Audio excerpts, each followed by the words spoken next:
ওই শেখ মুজিবুর রহমান 1971-এর পরে এই বাংলাদেশের অস্তিত্ব, এই বাংলাদেশের যে সার্বভৌমত্ব সেটি নষ্ট করে দিয়েছিল এই বাংলাদেশকে একটি দেশের কাছে ইজারা দিয়ে। এই বাংলাদেশের সংবিধান একটি দেশের সংবিধান, তাদের ইচ্ছা মতো এই বাংলাদেশের সংবিধান করে, এই বাংলাদেশের সামগ্রিক কাঠামো তাদের ইচ্ছা মতো করে।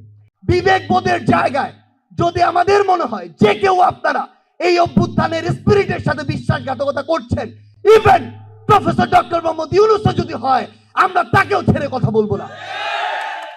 আমরা বিবেকবোধ বেঁচে দেওয়া ওই প্রজন্ম নয়।